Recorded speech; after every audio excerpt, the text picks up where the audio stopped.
தமிழக சட்டப்பேரவை 9 நாட்கள் விடுமுறைக்கு பின்னர் இன்று மீண்டும் கூடியது. இதுகுறித்த கூடுதல் தகவல்களை எமது செய்தியாளர் லாவண்யாவிடம் கேட்கலாம். வணக்கம் லாவண்யா, சட்டப்பேரவையில் இன்று எந்தெந்த துறை மீதான மானிய கோரிக்கைகள் விவாதிக்கப்பட இருக்கிறது? லாவண்யா, மானிய கோரிக்கை மீதான விவாதத்திற்கான சட்டப்பேரவை கூட்டத்தொடர் ஆகஸ்ட் 24ஆம் தேதி தொடங்கியது. அதாவது உலகளாவிய முதலீட்டாளர்கள் மாநாட்டு செப்டம்பர் 9 மற்றும் 10 தினங்களில் நடைபெற்ற காரணத்தினால் சட்டப்பேரவை ஒரு வார காலம் விடுமுறை அறிவிக்கப்பட்டிருந்தது. இந்த நிலையில் இன்று சட்டப்பேரவையின் கூட்டத்தொடர் காலை 10 மணிக்கு தொடங்கியது. முதலாவதாக கேள்வி நேரம், அதனைத் தொடர்ந்து அவசர பொது முக்கியத்துவம் வாய்ந்த கவன ஈர்ப்பு தீர்மானம், அதாவது பரப்பலாறு அணையிலிருந்து ஆறிலிருந்து வெளியேறும் உபரி நீர்களை கால்வாயில் செல்லும்போது வீணாவதற்காக சிமெண்ட் லைனிங் அமைக்க வேண்டும் என்பது குறித்து திமுகவின் சட்டமன்ற உறுப்பினர் சக்கரபாணி ஒரு கவன ஈர்ப்பு தீர்மானத்தை கொடுத்திருக்கிறார். அதற்கு நிதி மற்றும் பொதுப்பணித்துறை அமைச்சர் ஓ பன்னீர்செல்வம் பதிலளிக்க இருக்கிறார். அதனைத் தொடர்ந்து மானிய கோரிக்கையாக இன்று வருவாய்த்துறை மற்றும் தமிழ் வளர்ச்சி செய்தித்துறைக்கான மானிய கோரிக்கை விவாதங்கள் நடைபெற இருக்கிறது.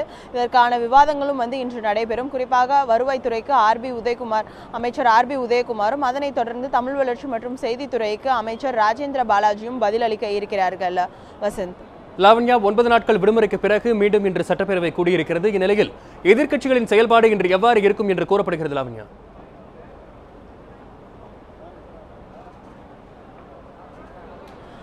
குறிப்பாக எதிர்க்கட்சிகளின் பிரதான கோரிக்கையாக இருப்பது உலக முதலீட்டாளர்கள் மாநாட்டு குறித்து ஒரு வெள்ளை அறிக்கை தாக்கல் செய்ய வேண்டும். அதாவது இதுவரை தமிழகத்தில் இருக்கக்கூடிய முதலீடுகள் குறித்த நிலை மற்றும் இதற்கு முன்பாக கையெழுத்திடப்பட்ட முதலீடுகளுக்கான தற்போதைய நிலை குறித்து வெள்ளை அறிக்கை தாக்கல் செய்ய வேண்டும் என்று பல்வேறு எதிர்க்கட்சிகள் தங்களுடைய கோரிக்கைகள் வைத்திருக்கிறார்கள். அது மட்டும் இல்லாமல் உலக முதலீட்டாளர்கள் மாநாட்டில் நிர்ணயித்த இலக்கை விட அதிக அளவிலான முதலீடுகள் தமிழகத்தை நோக்கி வந்திருக்கிறது.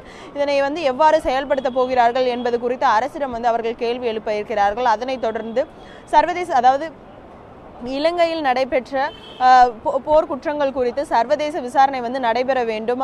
இதற்கு தமிழகத்தில் ஒரு மத்திய அரசை எதிர்த்து ஒரு தீர்மானம் நிறைவேற்ற வேண்டும். அதாவது இலங்கையில் உள்நாட்டு விசாரணை இல்லாமல் பன்னாட்டு நீதிமன்றத்தில் அந்த விசாரணை நடைபெற வேண்டும் என்பதை வலியுறுத்தி வருகிறார்கள் எதிர்க்கட்சிகள். இதற்கு மத்திய அரசை எதிர்த்து தமிழக சட்டமன்றத்தில் ஒரு தீர்மானம் நிறைவேற்ற வேண்டும் என்றும் எதிர்க்கட்சிகள் கோரிக்கை விடுத்திருக்கிறார்கள். இது போன்ற பல்வேறு பிரச்சனைகள். அது மட்டும் இல்லாமல் குறிப்பாக திமுக தலைவர் கருணாநிதி மீது உரிமை மீறல் குற்றம் வேளாண் துறை அமைச்சர் வைத்தியலிங்கம் தெரிவித்திருக்கிறார்.